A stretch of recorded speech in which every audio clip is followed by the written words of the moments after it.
Hello and welcome to the Tie Show for April 13th, 2020. Today is Mamba Day, so respect Kobe and Gigi Bryant, as it has been 4 years since Kobe's last game. May they rest in peace. Uh, but for the news today, let's go straight into college basketball. As we talked about last weekend, Jamal Bienemy has transferred from OU. So Umaje Gibson from North Texas has stepped up to take his spot as he's transferred into OU. Umaje Gibson is a second team Conference USA player, averaging 14.5 points a game, 39.4% from three, 1.9 assists, and 2.2 rebounds as a redshirt sophomore last year. He scored 21 points against OU. They haven't said if he has to sit out, but most likely he can play next year and he will probably be the starting point guard. The only reason he transferred out of North Texas was he wanted to play point guard, and the guy who's playing point guard right now in North Texas is the Conference USA Player of the Year as a junior. So he was not going to be able to play next year as point guard, and he wanted to go. And now with Jamal being transferred, he has an opportunity to get in there. As for OSU, OSU got a huge signing today in four-star Donovan Williams, 6'5", 190 out of Lincoln, Nebraska. He averaged 28.3 points a game, 8.1 rebounds out of North Star High. He committed to OSU over K-State and Texas. He joins Cade Cunningham, Rondé Walker, and Matthew Alexander Mordecai to give OSU a top 10 recruiting class next year. Should be very interesting to figure out how good OSU is with Mike Boynton not having the greatest team this year, but he got enough out of them at the end of the year to make them look respectable and good. So I wouldn't be surprised if OSU has a run for the Big 12 title next year along with Kansas and Baylor. Um, Going back to OU, Christian Doolittle, the only senior there, is trying to prepare for the NBA draft, but that is extremely hard with this scenario going around in the league. And he even talked about it today, saying that he can't get a meeting with anyone, he can't talk to anyone, and he doesn't even know when the draft is. With mostly people like him as a senior, uh, the NCAA tournament and the conference tournament is where you get to shine for your NBA scouts, and he wasn't able to do that this year. Doolittle was an amazing player at OU. His first 2 years really didn't do anything. Stepped in his junior year and averaged 11 points, and then even last year, or this season, averaging 15.8 points and 8.9 rebounds with 2 assists. He shot 44.1%. He's a 6'7", 282-pound. He said he wanted to play small forward, but he can also play small ball power forward at 6'7". A team that I saw that was interested in him was the Brooklyn Nets. They've talked about going and getting him in the second round with their 55th pick. And I think that'd be a really good spot for Christian as he is the 15th ranked senior in going into the draft this year. And they also asked him if he would have came back if they had allowed the West winter sports to come back, and he said no, he had already signed with an agent and he was ready to move on to his next chapter in life. So any OU fans out there, even if Doolittle would have came back, it wouldn't have affected us at all, being that's our only senior and he wasn't going to return anyway.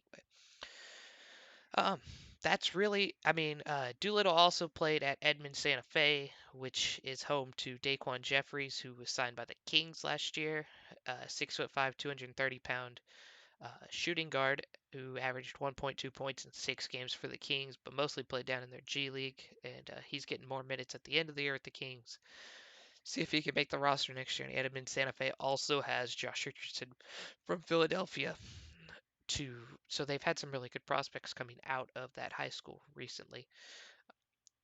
Big news in football land today was that the XFL has officially filed for bankruptcy, which means that the league is most likely over. This was a real possibility, and we saw it happening when the TV contracts got canceled because of them not finishing the season. They didn't get paid any of that money for TVs, and so they still have not been able to pay all their people, as Bob Stoops still owed 1 million, and Jonathan Hayes, the St. Louis coach, is owed 633,000. Big reason for why I mentioned him is he was an OU special teams and tight ends coach from '99 to '02, so he was under that Bob Stoops staff, and Bob Stoops kind of helped him get in. But yeah, they filed for bankruptcy today, and that was one of their main two of the major people that they still had to pay, along with Ticketmaster, a couple other leagues and stadiums, and coaches and players that they just haven't been able to pay because they haven't got any money in from their TV contracts, which is really sad because I really did enjoy the XFL this year, and it's very disappointing to see where they have gone. But we'll end on a good note as Christian McCaffrey today became the highest paid running back in the league. Much deserved, much needed. He signed a 4-year, $64 million contract extension with the Carolina Panthers.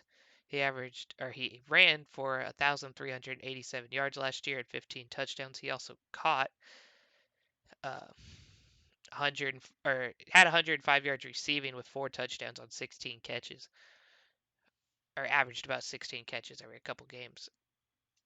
He's only 23 years old. The sky's the limit for Christian McCaffrey as he's become the best running back in the league, if not the best player in the NFL right now. The man's a superstar in the making. Carolina got lucky with him, and they were completely deserving to give him this contract because you don't want to lose a talent like Christian McCaffrey. Uh, People are comparing it to the Gurley deal, though. Of course, Gurley got 4 years, $60 million, and he was just cut on that deal. But McCaffrey has no injury problems as Gurley did, and I don't see this happening with McCaffrey. I would have gave it to him exactly how he wanted. He'll be a leading MVP candidate next year if he has a season like he did this year. I'm surprised he wasn't even in the conversation this year, but I think that was because of how bad Carolina was. I saw this guy play live last year, and it is crazy how good he is. And coming from Stanford, he was good in college. They just didn't give him enough love being in a Pac-12 school, and it's those late games, and nobody actually stays up to watch him. But yeah, Christian McCaffrey was a talent that I hadn't seen in a while at college, along with Bryce Love, and that's why I think Bryce Love's going to do really good in Washington. But Stanford's been able to produce running backs out of the wazoo lately, and we'll see what happens. Congrats to McCaffrey on getting his contract, and I think the Panthers did the right decision. We'll see how he works with Teddy Bridgewater this upcoming season. And that is all the news for today. So leave a like and a comment. If you have any comments on what I talked about today, talk about it in the comments. Appreciate it. I will see you all tomorrow.